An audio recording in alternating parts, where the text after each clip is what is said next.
बहुत बहुत स्वागत है ब्रेक के बाद एक बार फिर आपका। आज से ठीक 2 साल पहले 16 मई को लोकसभा चुनाव के परिणाम आए थे और नरेंद्र मोदी इस देश के प्रधानमंत्री बने थे। 26 तारीख को उनके कार्यकाल के यानी आने वाली 26 मई को उनके कार्यकाल के 2 साल पूरे हो जाएंगे और इसी सिलसिले में 2 साल मोदी सरकार क्या आकलन रहा, हम मोदी सरकार के मंत्रियों से बातचीत करते हैं जनता तक ये बात पहुंचाने के लिए कि सरकार ने 2 साल में क्या कुछ किया और आगे उनका क्या कुछ योजना है, क्या कुछ प्लान है। और इसी क्रम में पीएमओ में राज्य मंत्री जितेंद्र सिंह इस वक्त मेरे साथ जुड़े हैं खास मुलाकात में। जितेंद्र जी, इंडिया न्यूज पर आपका बहुत बहुत स्वागत है। हाँ, धन्यवाद। जितेंद्र जी, सब जानते कि आप देश ही नहीं बल्कि दुनिया के जाने माने डायबिटीज स्पेशलिस्ट हैं। मैं आपसे जानना चाहता हूं मुश्किल काम क्या है, डायबिटिक पेशेंट का इलाज करना या फिर संसद में विपक्ष के सवालों का जवाब देना? नहीं, मैं तो ये कहूंगा कि ठीक कर लीजिए, ईपी लगा लीजिए जी। हाँ राजी, एक बार फिर से दोहराइएगा। मैंने कहा कि आप जाने माने डायबिटीज स्पेशलिस्ट हैं, मुश्किल काम क्या होता है, किसी डायबिटीज के पेशेंट का इलाज करना या विपक्ष से निपटना संसद के अंदर? नहीं, जैसे डायबिटीज कभी कभी एपिडेमिक की तरह फैल जाता है, इसी तरह कभी कभी विपक्ष में भी सदन के अंदर हल्ला गुल्ला करना, उसका एपिडेमिक फैल जाता है। तो दोनों ही जगह आपका चिकित्सा ज्ञान काम आता है जी।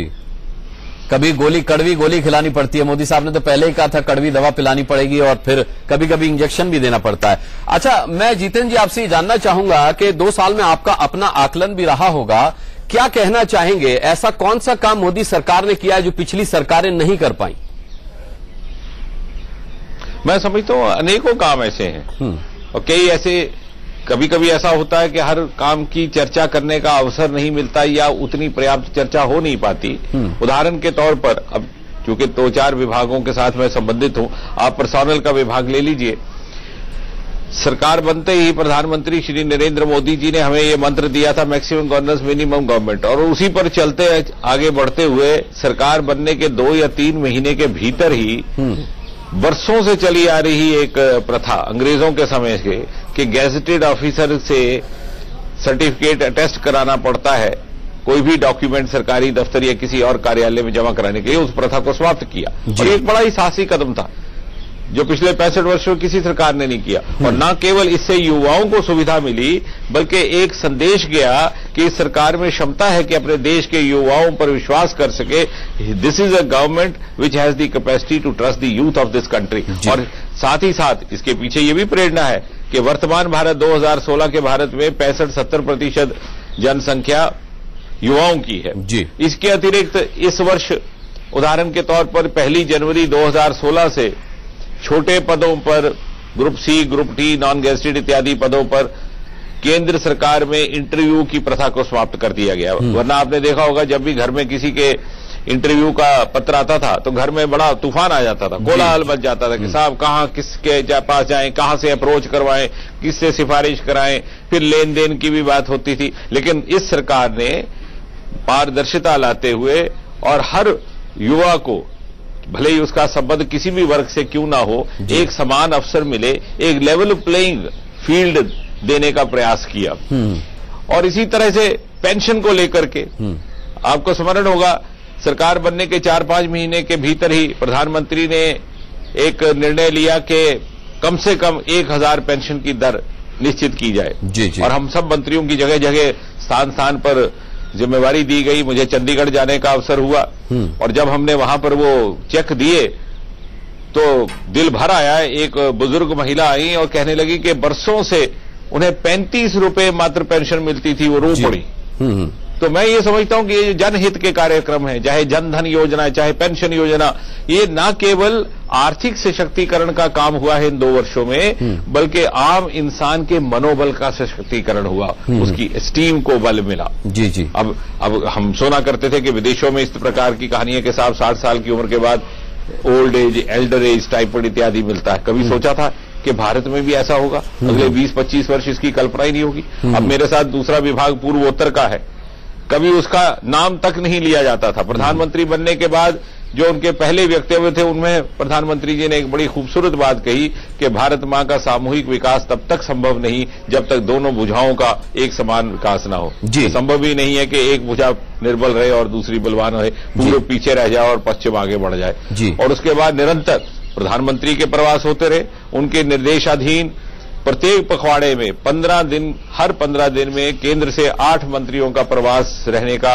एक कार्यक्रम प्रारंभ किया गया पिछले वर्ष से, जिसके अनुसार और जिसके अंतर्गत हर प्रदेश में 15 दिन में एक बार एक केंद्र का मंत्री रहता है। ठीक बात है। और अनेकों ऐसी योजनाएं जो पिछड़ी पड़ी थी, मेघालय, अरुणाचल प्रदेश को रेल नक्शे पर लाया गया। 40 साल से प्रतीक्षा हो रही थी इंडो बंगला एनक्लेव्स के एक्सचेंज की एग्रीमेंट की। बांग्लादेश की जंग के बाद जो पिछड़ी पड़ी थी, मेघालय, अरुणाचल प्रदेश को रेल नक्शे पर लाया गया। 40 साल से प्रतीक्षा हो रही थी इंडो बंगला एनक्लेव्स के एक्सचेंज की एग्रीमेंट की। बांग्लादेश की जंग के बाद हो जाना चाहिए था जिस निर्णय को, शायद परमात्मा को यही मंजूर था कि नरेंद्र मोदी जी के हाथों से वो संपन्न हो, और उसका ये नतीजा हुआ कि आज हम त्रिपुरा से होते हुए एक रेल पटरी बना रहे हैं बांग्लादेश, और त्रिपुरा से आप 1.5 घंटे के अंदर बांग्लादेश जाएंगे। जी, रेल पटरी पे मैं बात करूंगा। आपने पेंशन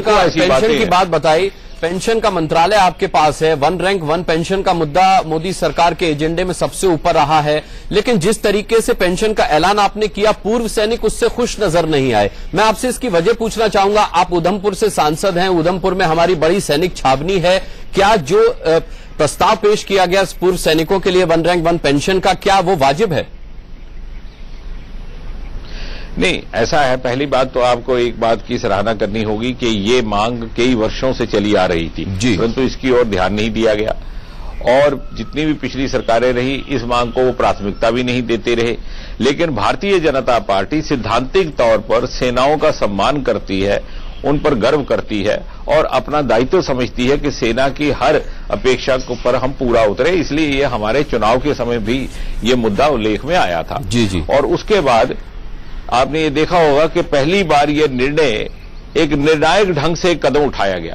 अब उसमें कुछ एक मिसिंग लिंक्स जो रह जाते हैं कि कुछ एक वर्ग है जो कहते हैं कि नहीं, इसमें इस तरह की मॉडिफिकेशन होनी चाहिए, इस तरह का थोड़ा सा फेरबदल होना चाहिए। वो एक निरंतर प्रक्रिया है, धीरे धीरे वो भी उसको भी ठीक ठाक किया जा सकता है। परंतु मोटे तौर पर बात यह है कि ये निर्णय लेने का साहस और क्षमता इस सरकार ने दिखाई।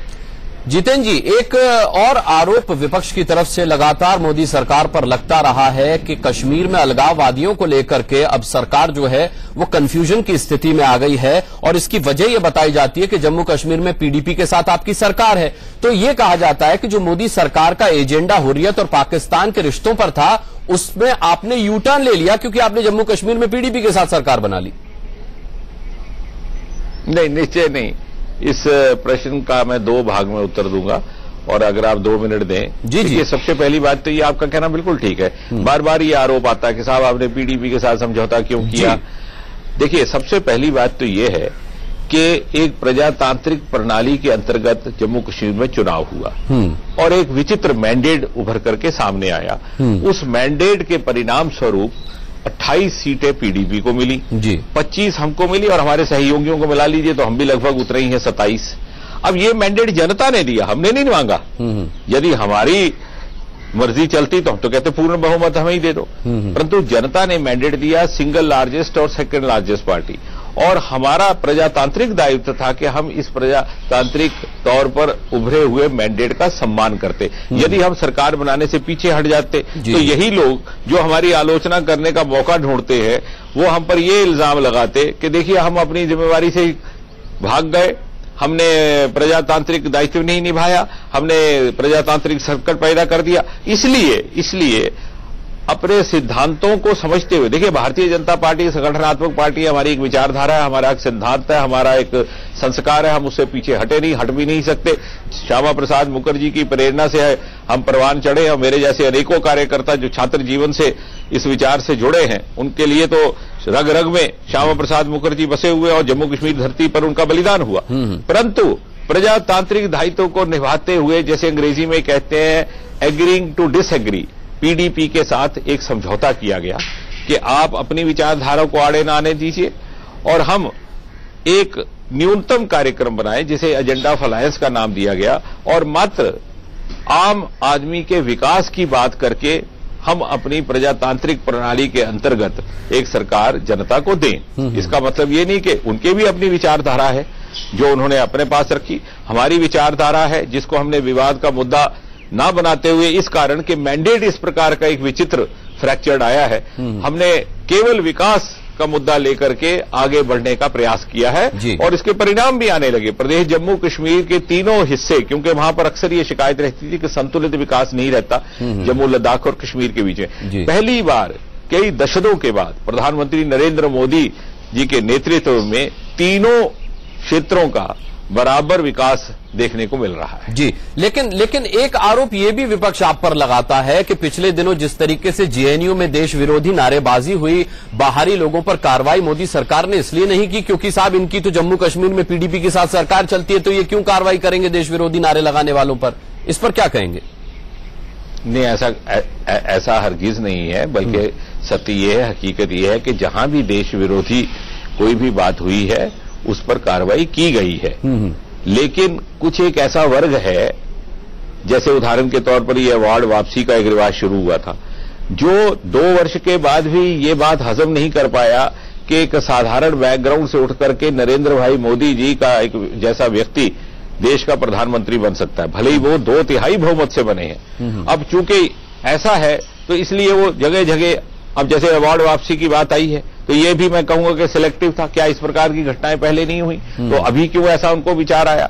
और फिर उससे भी एक बड़ी बात, फलसफाना बात मैं आपके आगे रखूंगा, एक प्रश्न भी है ये थॉट प्रोवोकिंग, कि बुद्धिजीवी समाज, साहित्यकार समाज का क्या दायित्व ये है कि वो समाज को जोड़े या समाज को बांटे?